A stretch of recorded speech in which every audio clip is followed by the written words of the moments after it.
start with you, Father. What's next? That's a very interesting question. I already know what's next. It's going to be racism with the mask on. Just like they was telling us to wear masks for COVID, the mask of racism is going to come right the fuck back on when Joe Biden, takes that seat in his inauguration on January 20th.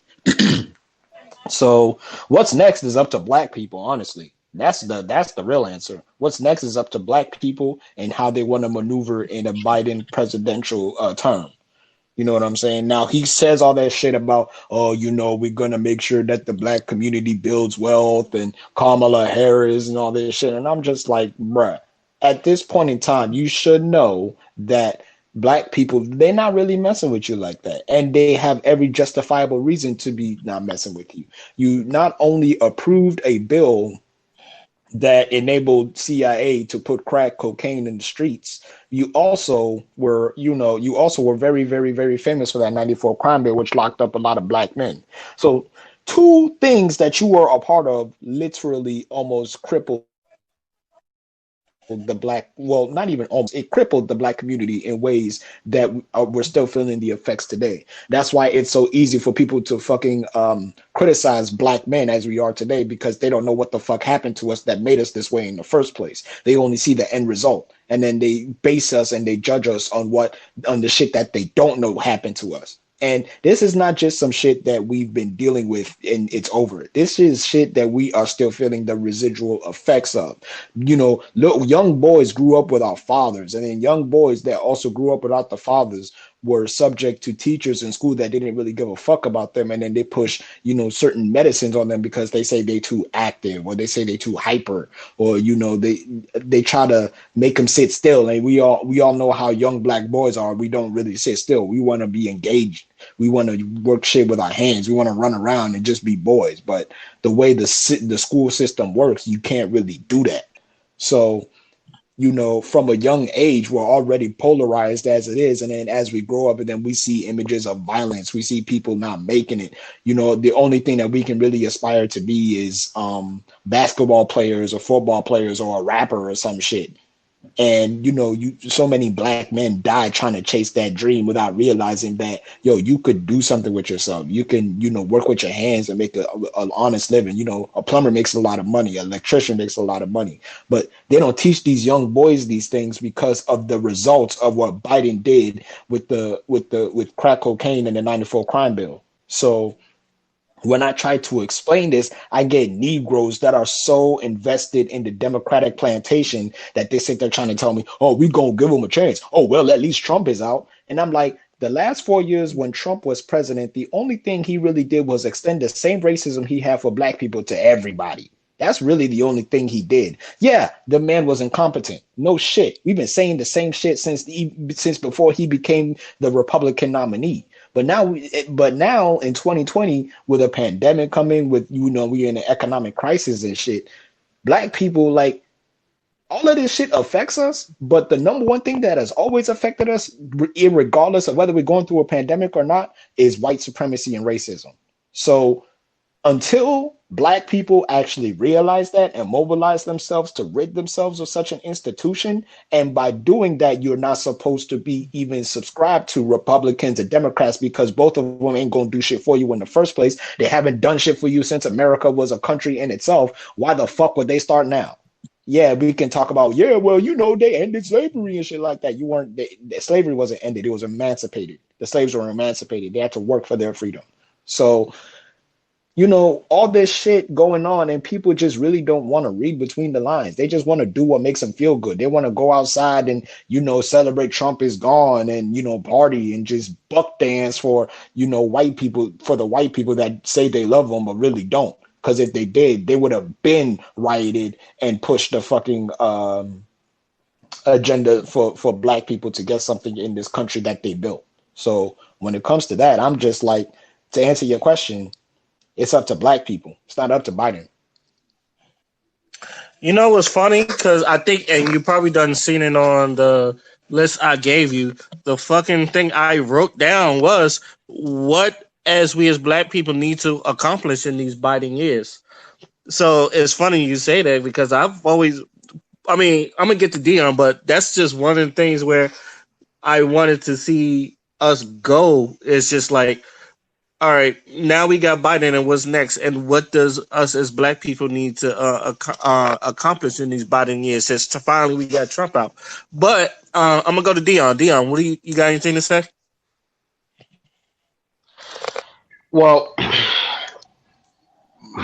the way I see it is this. Number one, everything Father said is 100% true. But I also feel like, okay, this is when we this is when we set the stage and make our demands. Hey, motherfucker, if you want to be in this motherfucker for a second term, this is what the fuck we, the black community, need before you even think of getting a vote from us, and build a list of demands from there.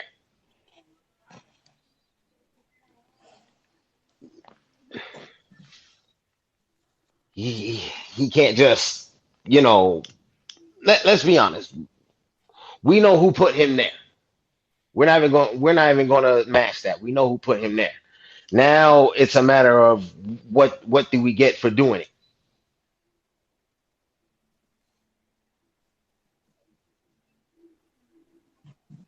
Is that it, Dion? Yeah. All right. So as I was saying, one of the questions I did, and I don't know if Father answered it, but I'm gonna just say it again. Um, what as we as Black people need to do to what it needs to accomplish in these Biden years. The one thing I'm going to say, we need to get our leverage up.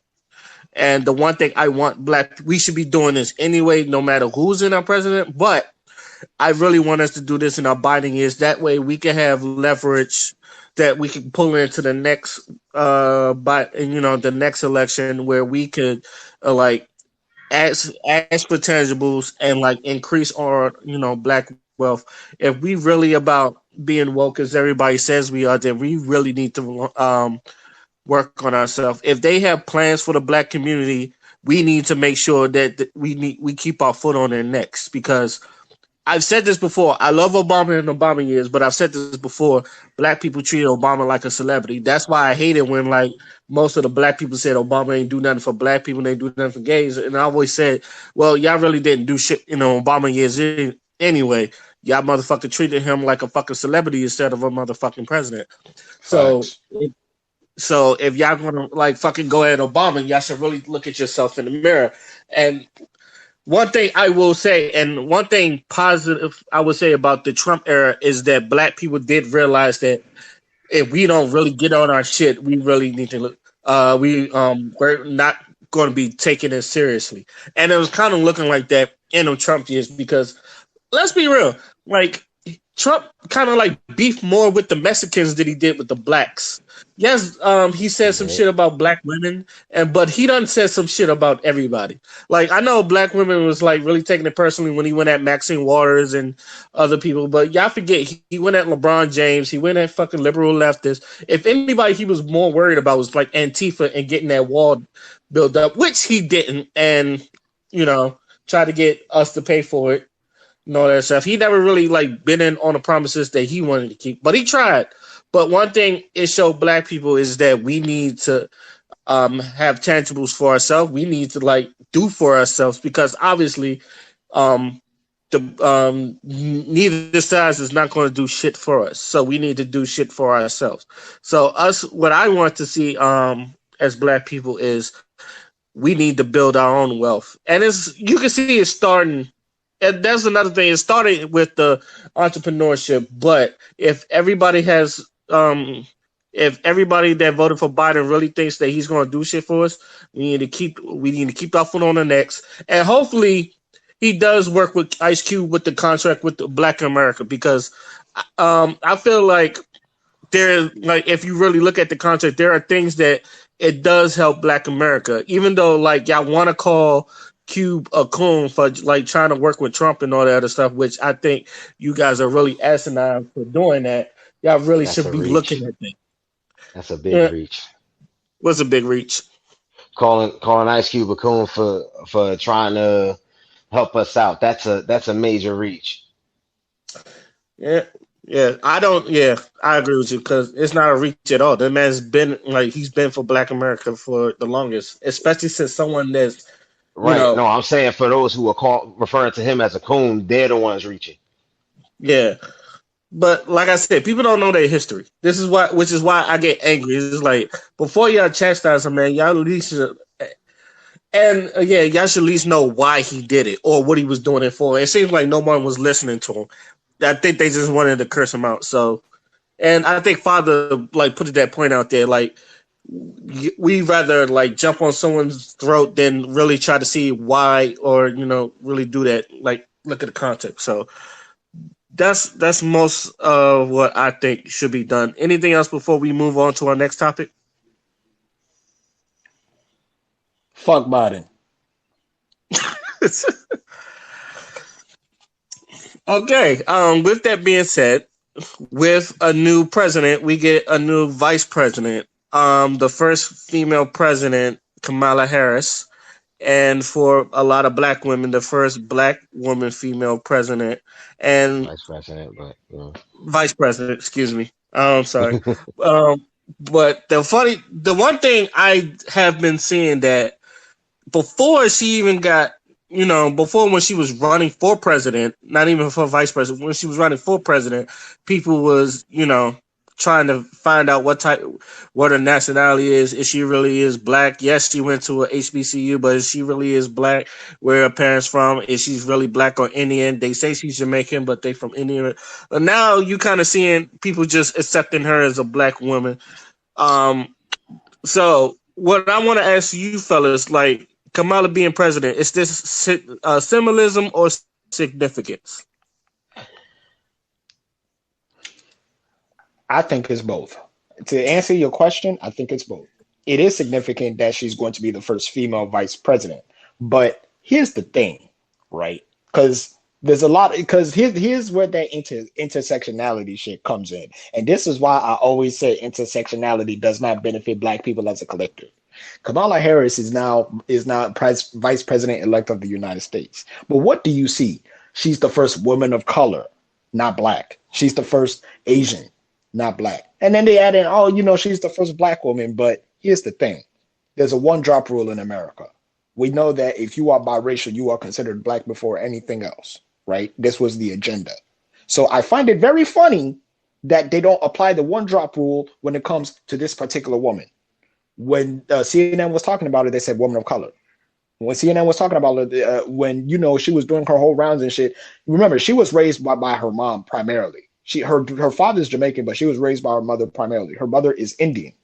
So, of course, she's going to identify more with her Indian side. Now, yeah, she went to a HBCU and did all that shit, but that's the same shit that we clown the new blacks for. The people that found their blackness at fucking college and be writing stupid shit like black men are the white people of the black community. Those are those type of motherfuckers.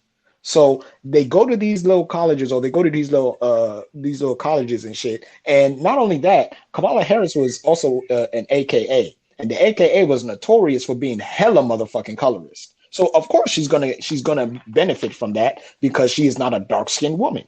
So not only do you have the colorism aspect to it, now you have people that are literally playing dumb and trying to play identity politics because they don't know what the fuck they be talking about in the first place. So yes, I do think that it is significant that she is the first female vice president.